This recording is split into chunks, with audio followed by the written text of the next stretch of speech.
I think we'll begin a few minutes after 8. I'm Anita Grazer, a longtime member of the Committee for Dulles, and many eons ago was a staff person for the Fairfax County Economic Development Authority and had the position David has now. I'd like to ask everybody, and I'll start with the people at the CFD office to go around the table, introduce themselves, and then as many people on Zoom, I'll go through and just ask them to give their name and organization, if so affiliated, or if, like I, retired. Okay, Scott. Will do. Colonel, you want to introduce yourself? And shall I do that? The foreigner shall do the first, and that's great. I love that. Good morning, everybody, and Happy New Year to you all. Good morning, sir. I'm Colonel Jörg Dronia. I'm the commander of the German Armed Forces Command with its headquarters at Reston, and my warehouse is at Dulles International Airport. And Keith Merlin, president of the Washington Airports Task Force. Scott York, executive director for the Committee for Dulles. Vic, you want to introduce? Yes, Vic Raylan. I'm a property owner in Loudon County, and I've had a connection with Dulles Airport. 1971, I landed in Dulles Airport as an immigrant. Oh. And they told me, take this bus because the next bus is going to be 6 hours later. Changed a little bit. Now they're down to 3 hours. Huh? Yeah, we've added more buses since then. So, thank you, Anita. Okay, David. David and Brandon will come back to. So, Steve. Yeah, hi, good morning. A long-term MOA PMC employee for a National and Dulles Airport project for almost 10 years, but recently I joined the committee. I currently work for the Department of State for building embassies worldwide, but I have a keen interest in the airports projects, what's going on, what's happening. That's why I'm in this program. Thank you. Good morning to all of you. Welcome, and you're welcome. David Burns. Yes, I'm David Burns, and I'm a member of the Committee for Dulles and had a long time activities with commercial aviation. Thank you. Jay? Hi, good morning. I'm Jay Moran. I'm the General Manager at Signature Flight Support here at Dulles Airport. Relatively new member to the Committee for Dulles, so good morning all. Thank you. Michelle Weatherly? Good morning. I do not have my camera on. Running a bit late this morning, but it's nice to see everyone. I'm Michelle Weatherly with the Department of Economic Development for Prince William County. Thank you. And Anita, the other person that is C. Sanchez, that is Chastity Sanchez. Okay. Would you like to introduce yourself?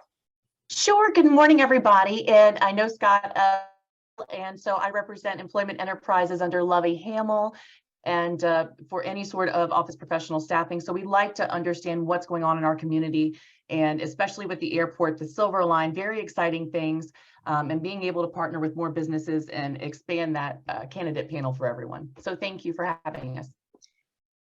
You're welcome. And Jack, are you able to just introduce yourself? Let me know if you can hear me. Yes. Yes. Good morning. I'm Jack Vega. I'm a Deputy Executive Director for the Claude Moore Charitable Foundation. My role at the foundation is to manage the engineering, the entitlements, and the land of a couple hundred acres at the Ashburn Station. And looking forward to today's program. Thank you. And I will start with David and Brandon.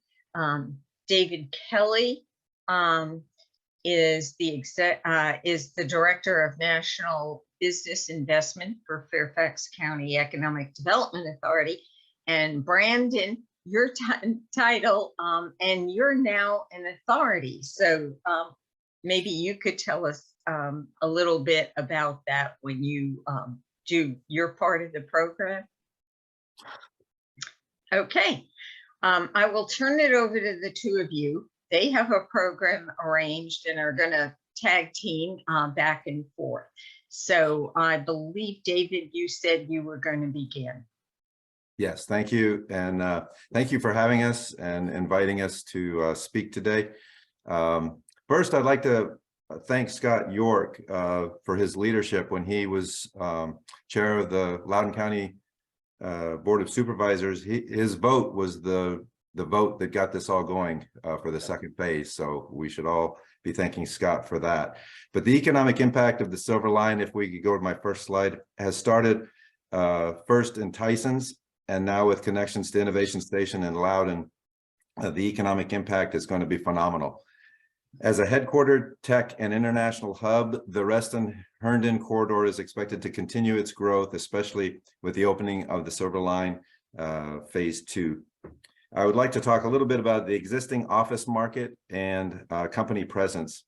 The Reston-Herndon corridor has over 35 million square feet of office space, close to a third of the total office market in Fairfax County, and is home to some major employers such as Leidos, SAIC, CACI, General Dynamics, NVR, and Beacon Roofing Supply.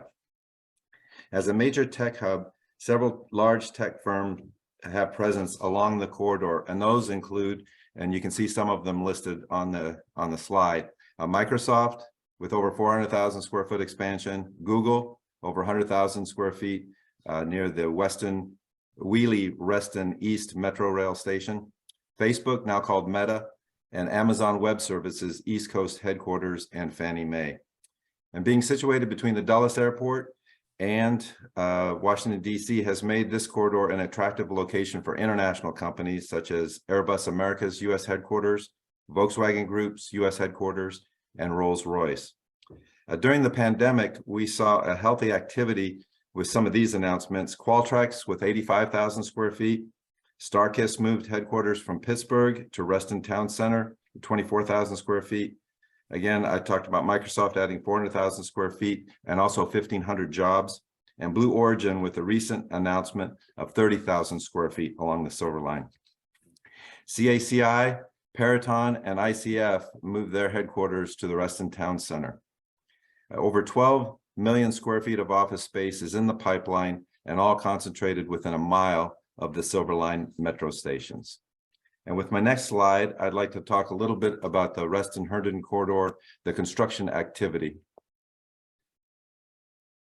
We have at Reston Row, there's 1.4 million square feet of mixed-use development, including 2 office towers and a 290-key JW Marriott hotel, close to 400 residential units, and about 70,000 square feet of ground floor retail. RTC Next, the second phase is under construction, including 508 residential units. At Makers Rise, we have 356 units and 5,000 square feet of retail delivering in 2023. Aviation at Arrowbrook, 274 unit affordable housing, which we really need in this area. And my next slide. Yeah, there we go. Some recent deliveries: the Reston Station, 1902 Reston Metro Plaza, 220,000 square feet office building, which ICF has taken as its headquarters. Haley Rise, a 353 unit multifamily building delivered last year. A 240 unit affordable independent living community, and an 80,000 square foot Wegmans, which is slated to open February 1st of this year. We also have at Lake Ann House, we have a 240 unit affordable independent living community, and Brightview Dulles Corner, 197 units welcoming residents in 2023. What we have found is that employers and their workforce expect a 24/7 mixed-use experience with amenities on site or within walking distance and convenient access to the Metro line. In fact, we had a lot of companies calling us all the time asking us when it was going to open, because they were already there and they wanted services to be rendered. And so they're very excited about the opening, and we have ridden the new metro line, and it is fantastic. And with that, I want to introduce Brandon Ferris from Loudon County Economic Development. Brandon, time's yours. All right, thanks so much, David. I'm gonna get things flipped over here. And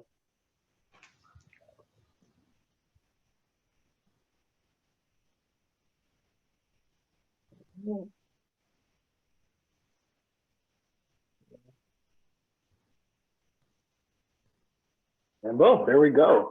All right, good morning, everybody. As Anita said, I'm Brandon Ferris from the Loudon County Department of Economic Development, and I probably have the longest title of anybody here on the line at least. I am the Business Development Manager for Highly Specialized Manufacturing, Logistics, and Aviation for Loudon Economic Development, but I also service the Committee for Dulles as the first Vice President. So I'm very happy for that. Been working with the Committee for Dulles as long as I've been here in economic development, which is almost 3 years now. So I'm very excited to undertake this new role, but even more excited about the Silver Line. And really, you know, I'm not going to rehash a lot of the stuff that David already said because it's quite obvious. This is a almost 15-year process it took to get the Silver Line up and running.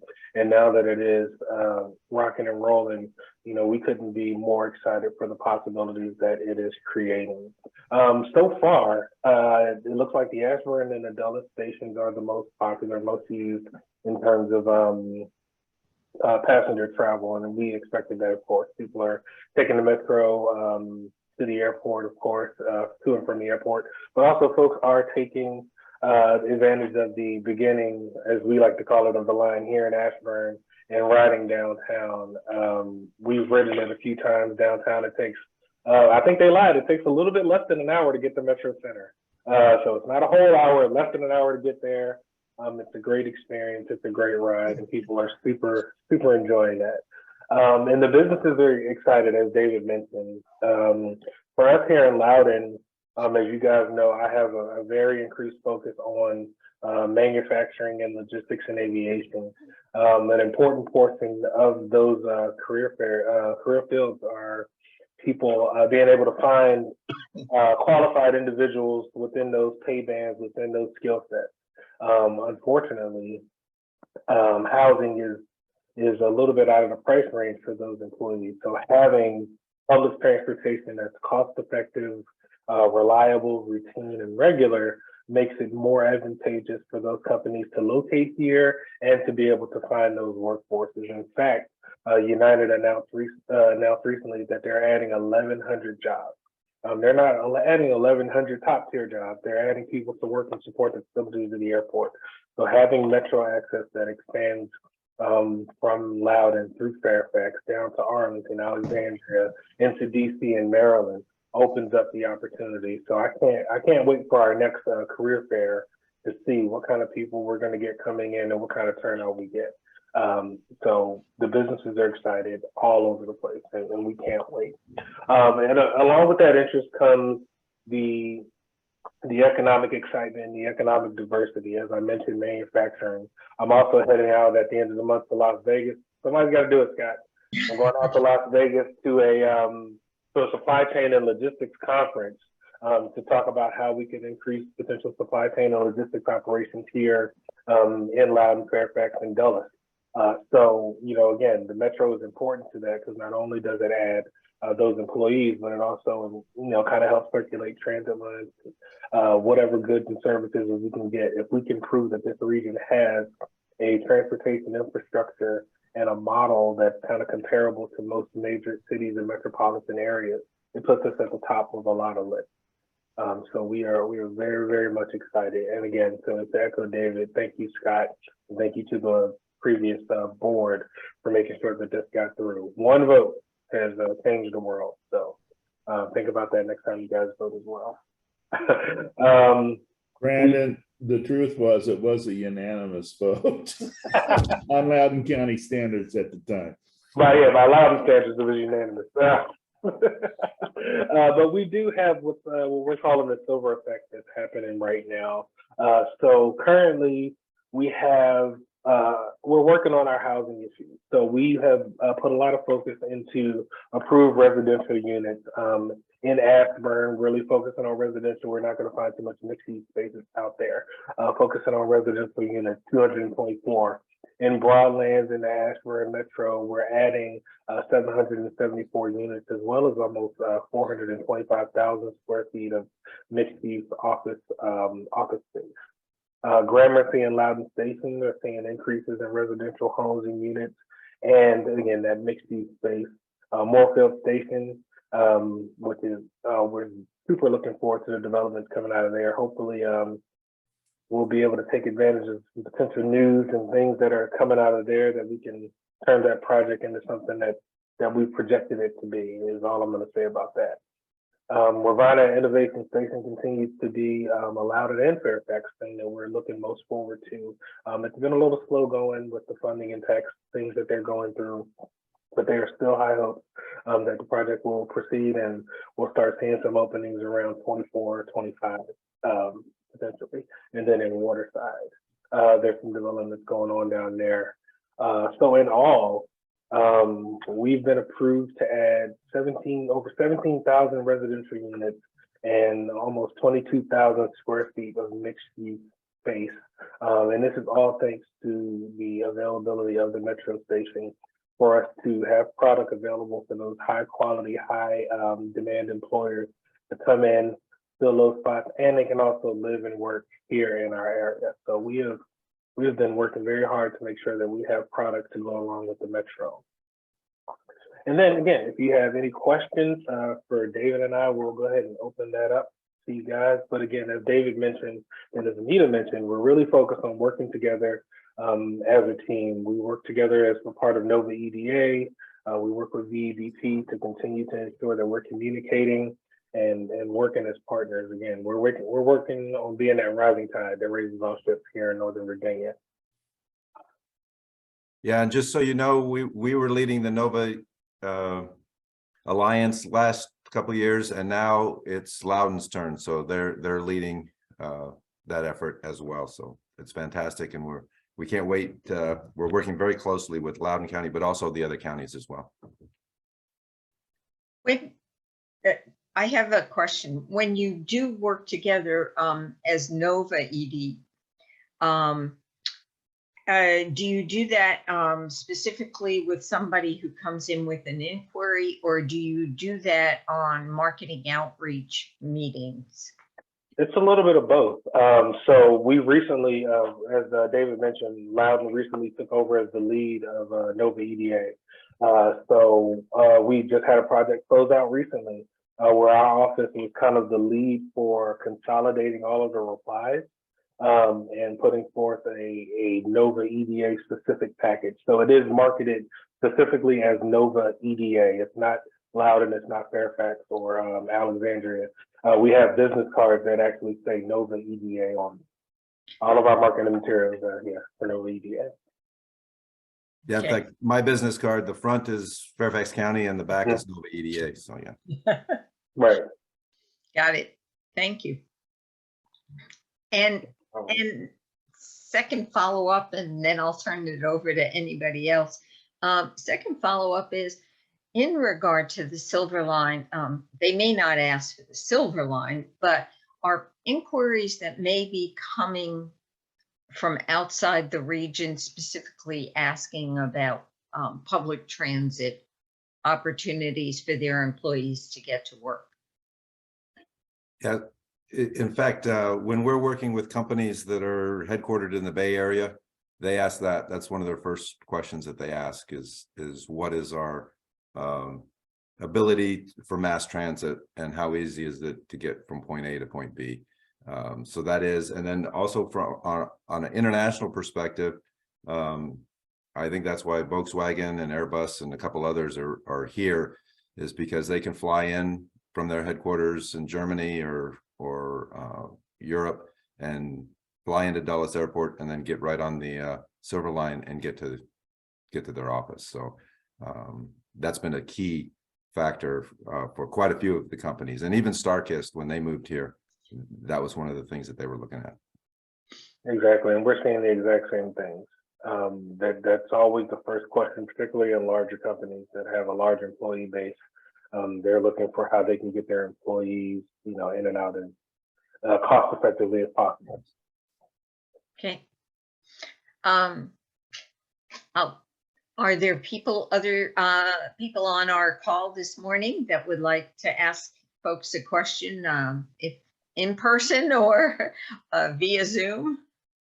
Let me just quickly to both of you, and probably more so to Brandon, because Loudon is newer at this, but in terms of bus service from the stations, it's great that we have the Silver Line, but when people get to the various spots, we need also the supportive infrastructure available so that they can get around when they want to go somewhere that's more than a half a mile.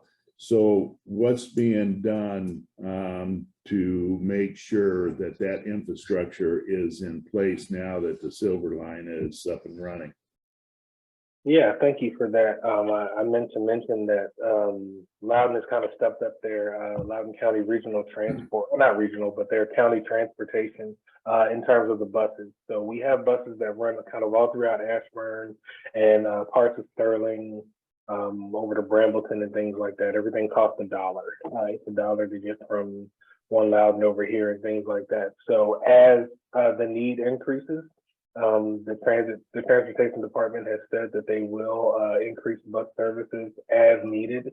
I know one of our coworkers here, he catches the bus in from like right at the edge of Ashburn every day, and he loves it. So we're working through it, and as the demand increases, they are prepared and ready to make those increases as well. But again, which creates more opportunity when we start talking about alternate fuel source vehicles, EVs, electric buses, automated buses. Those things that we've been speaking about abstractly over the last few years are going to become more of a possibility as the need for public transportation increases. For Fairfax County, we've got the Fairfax Connector system. We also have quite a few other bus systems. We are running an unmanned or unpersoned vehicle from Merrifield to the Dunn-Loring Metro, and that's been underway for a little while. One of my associates has ridden on that. It's kind of interesting. They did get honked at a lot because it wasn't as going as fast as it goes about 25 miles an hour, but so that's underway as well. And we have some independent services as well that are offering bus services also from the Metro.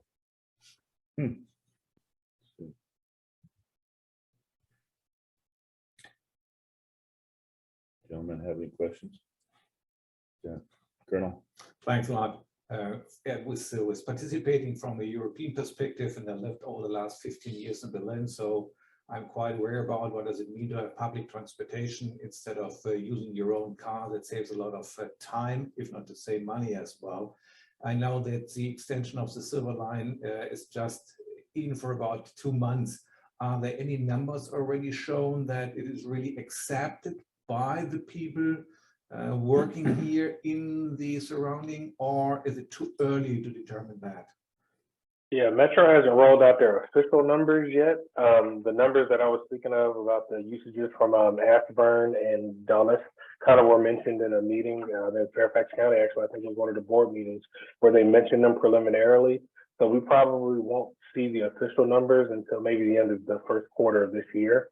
But just by foot traffic and what I can see, since the Ashburn Metro is right outside our building, it's usually a regular flow of people through the morning. So I think they're getting anywhere from 2,000 to 3,000 people maybe per day through this station. Probably 3 or 4 times that at least at Dulles. Outside. Yeah, and I think we're seeing the same thing, especially with the Dulles Toll Road increasing its fares. So we are seeing that more people are coming into Tyson's, at least on the Metro Rail, and also going into Arlington and Washington, D.C.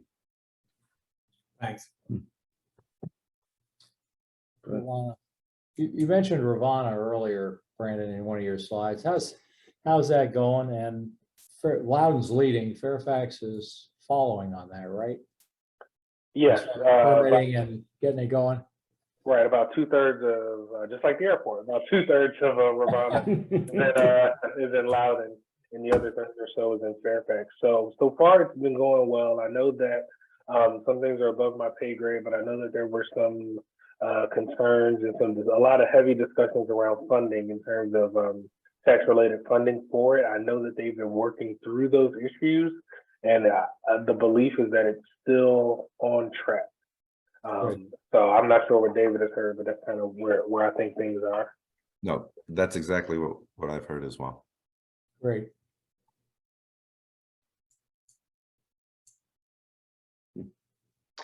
Anyone else have a question about the developments around the station? And I've heard talk about some of the residential developments looking at more affordable housing, because I think it was you, Brandon, mentioned that that was a concern of employers. Absolutely. Are there developers coming in with ideas for some of that? Yes. So the intention for us, and kind of through the housing program and through grant funding, is to make, you know, between 10 and 20% of the new units that are being constructed affordable housing units. So we can kind of clear down our backlog. We have about a 3-year waiting list for affordable housing units here in Loudoun, which is a little is unacceptable considering the way that things are going up and up and up. But there may be some, you know, with the way that the markets are going and the potential, you know, recession coming, we may see some changes in that. But the intention is to create as many housing units as possible, and then to partner with the developers to make sure that they know that a fair percentage of those need to be set aside as affordable housing units, so that we can stay competitive, really. Because if we price housing out of range for most average employees, the employers won't want to be here. Right. Yeah, that's correct. And actually, on the Herndon side of the Silver Line, there are quite a few affordable housing units that are going up. And in fact, I think it was Ovation at Arrowbrook has either 274 units that are all affordable housing that are coming online. And that is one of the things that we're very cognizant of and want to make sure that we're doing something, especially in the region, not just our county, Fairfax County, but also in the region, with affordable housing so people can afford to live here.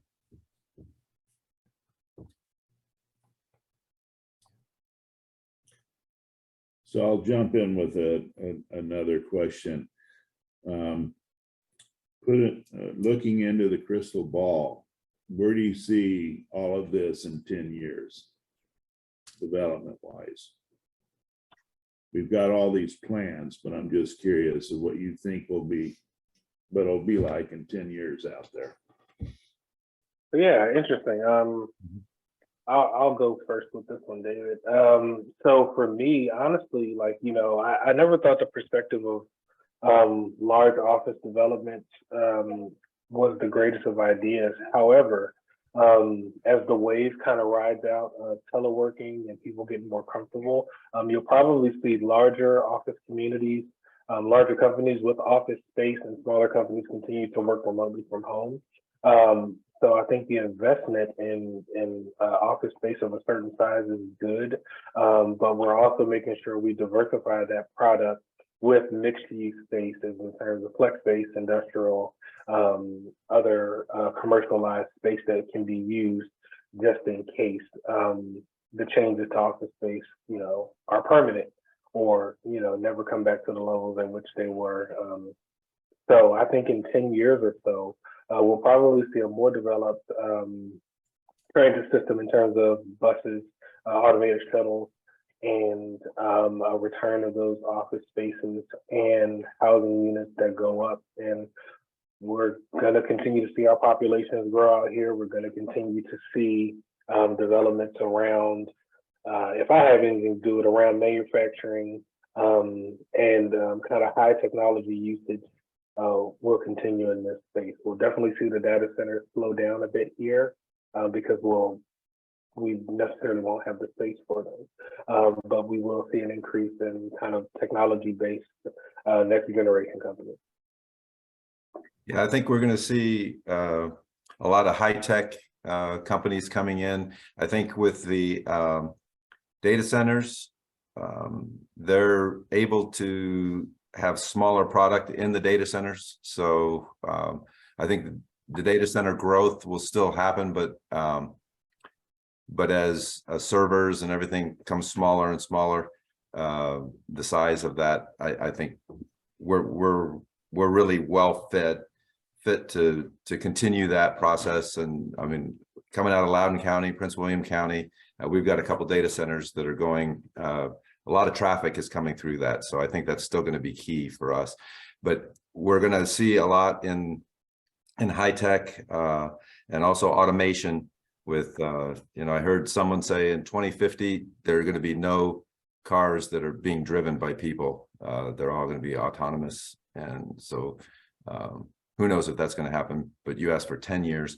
I think the growth will still be going. Our mission is to fill office space still. And so we still need to do that. And I think we have quite a few companies that are seeing that the collaboration with people in the office is much better than just over, I mean, this is great because I'm on a meeting here and then at 9 o'clock, I'm in another meeting. So it's fantastic that I can do that. But collaboration and being in the office is even better for a lot of companies. And so we're seeing some companies really try and move forward in that direction, but they're not forcing employees to do that. So it'll be a 5 to 10 year process to see how office space grows and the change in office space, what it's going to look like. Yeah. That in-person contact is essential. And, I don't know how anything will get done if that doesn't continue. It's just such a part of the business world. But just a follow-up, Brandon, one of the complaints and concerns I hear is that we're losing the ability for flex space.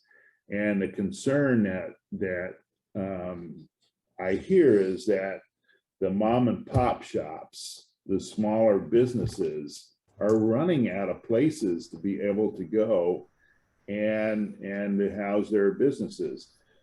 And so as we grow and look into the future, with either data centers or our big developments, are we is Loudoun County kind of looking at where do the smaller businesses go? And not only does that include having space, but the affordability to pay rent. Yeah, absolutely. That is a big concern, again, particularly for me, because those are the companies that I focus on that need the flex industrial space. So right now, I mean, we're at maybe 3 or 4% availability of flex space in the county, which is incredibly low. We usually try to stay around 10%. So it's very low, and convincing some of the larger developers that flex space is the way to go has been historically difficult. Because they are not necessarily interested in breaking it up into smaller chunks for multiple tenants. They want somebody to come in and take 60,000 square feet or more and fill it out. So we've been kind of championing the message a little bit different. I know David, they've been doing the same in Fairfax, really making sure that we can bring in clients that are not only diverse and successful, but ones that kind of create a unique opportunity for the developers to say, hey, okay, listen, I know this may not be your usual customer, your usual client, but they're doing something amazing here and they're going to grow. So we kind of give them the carrot and not necessarily the stick. We kind of dangle the carrot pretty well in front of them with saying, hey, these newer companies, smaller companies, while they may not usually fit their usual client profile, even from a cost perspective, these are the waves of the future. These are the companies that are going to fill out these spaces.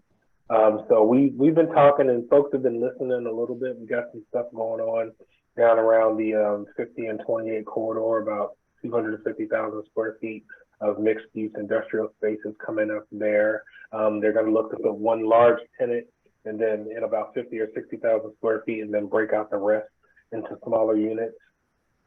We have some other developments here going on Loudon County Parkway and Gloucester. And so again, in our plans, as I showed you, we have about 21,000 square feet of mix between office and industrial space that's going to come along in the next few years as well. So yeah, we're working on changing opinions around that. But it's been an uphill battle a bit. Yeah, in Fairfax County, we do have quite a few flex space options. And I know Loudon County, they have a new company that opened up a flex space, office space there in Loudon 1. The same company came to Merrifield. We just had a ribbon cutting about 6 months ago there, and they're looking at Chantilly area as well. So we do have some organizations that are looking at that, and the pricing model is pretty good. There was one, it's more of a bench, but it's $500 a month for 2 people and a bench. If you want a separate office, it's a little slightly more, but not that much. And so I think the costs for those particular opportunities are in a good range for small companies to get started. And they're also in with a lot of other companies. And so when they start talking to each other, they're all entrepreneurs. And so they may come up with another idea as well. And the other thing that we found is that Google has told us that they like flex space for their employees to get new ideas. Because if you're just in a room with yourself, so I think we may see some larger companies also go to flex space just to be able to talk to other organizations that are small. Interesting. And while we're focused on the impact of the Silver Line, we still need asphalt for cars. And the 606 corridor is very, very important to us. And of course, the southern end of 606 with Route 50 is kind of a mess because of the amount of traffic. Brandon, do you know offhand where the county is with and VDOT is with respect to the future interchange there? I know that they're, it's kind of a mess right now, honestly, because there's been a lot of changes in the county offices around planning and zoning. They're still working on the ZOR rewrite and all those other things that impact everything else. So I don't think there's been as much of a forward movement on that as there probably could be, just because they're a bit taken over. So I haven't heard much of any major developments that way yet. I know that there's been a bit of a focus on the road renaming on Mosby Parkway, but not anything in terms of infrastructure. Priorities. All right. Thank you, Anita. Can I ask on hotel and retail, Anita? Obviously, the hotel market's been difficult since COVID-19, and I gather that business travel has not yet resumed, in part because of Zoom meetings. Anybody got any prognosis for the future of hotel and tourism in the Dulles Airport area? Oh yeah, we just completed a study, and Loudon, our tourism has kind of bounced back relatively well in terms of visitors that we're getting from the outside area. And as far as hotels, new hotels, again, a large portion of Rivanna will include a couple of major hotel chains that are going in right there. as far as the current Sorry, where was that? Ravana. Ravana, which is, yeah, Ravana is going to be right there, where See. Dulles, near Dulles and 20, right where the CIT building is exactly. So yeah, we're going to have some major hotel chains going in there as well. But locally, we've been doing well in terms of our hospitality. Those things have been bouncing back pretty nicely. Yeah, and the same is holding true for Fairfax. Visit Fairfax came out with a report, and we're seeing more people coming and visiting. At Ruston Row, there is going to be a new JW Marriott that's being built. It's a 290 key hotel. So we are seeing that is happening, and I think especially on the international flights, the direct flights that are coming into Dulles Airport, and the Silver Line is going to have an effect on that.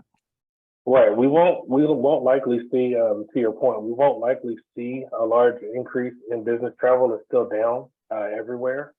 Even according to some of the passenger reports out of Dulles, it's still down for business travel. But people are out here wanting to spend their money.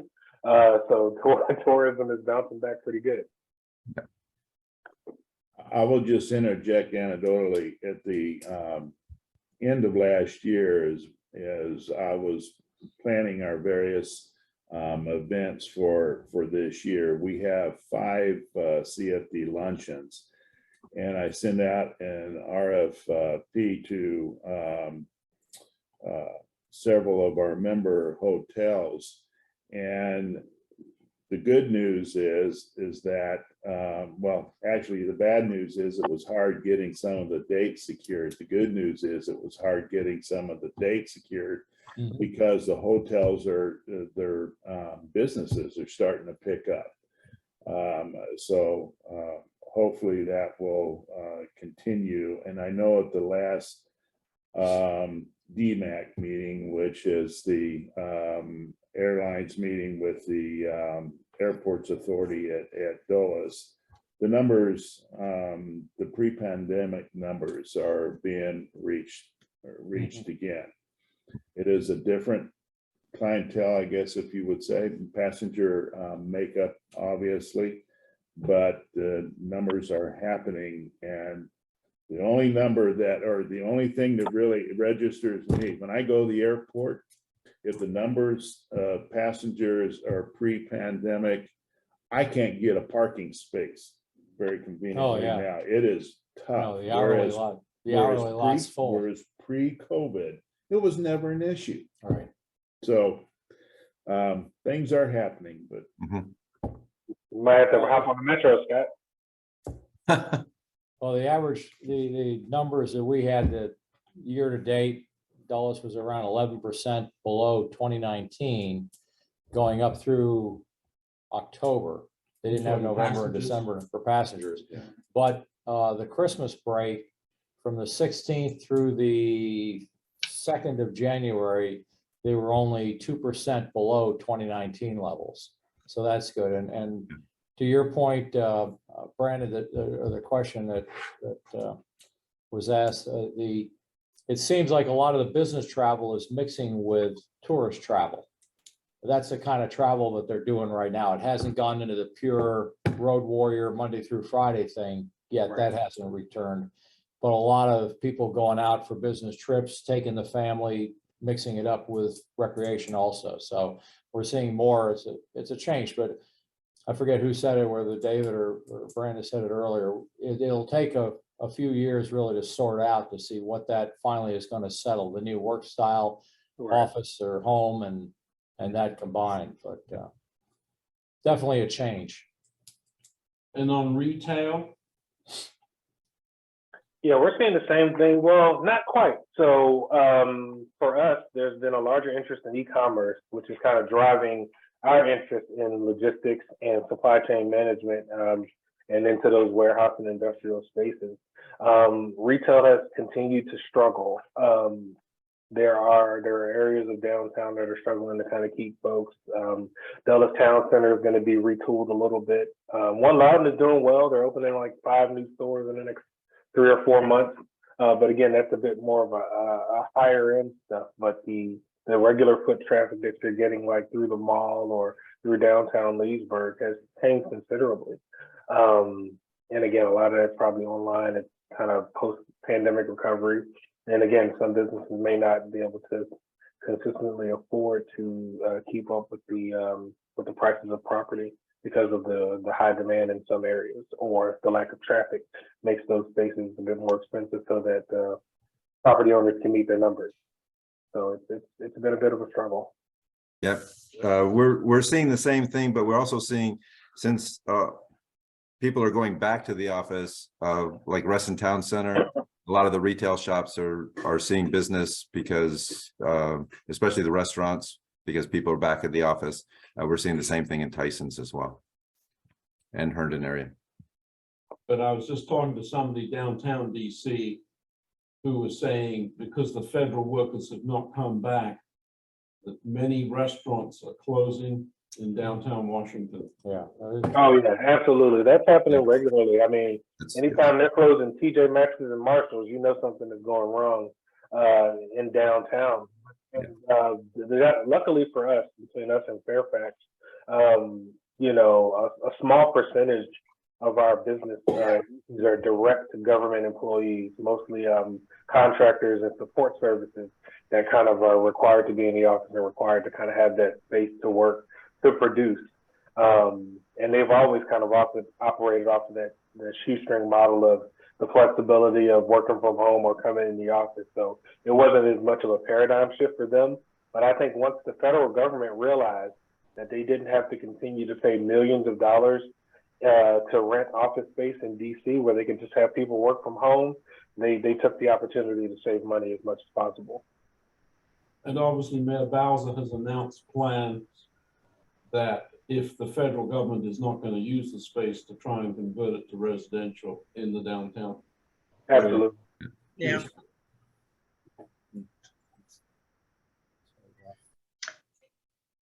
Anita, we're at 8:51.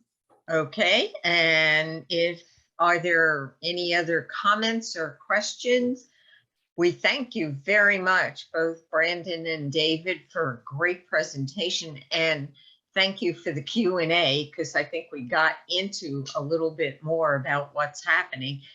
And as indicated, it's only been a couple of months that the Silver Line's been open, but I think the energy of knowing that it is open now will bring even more companies to the corridor.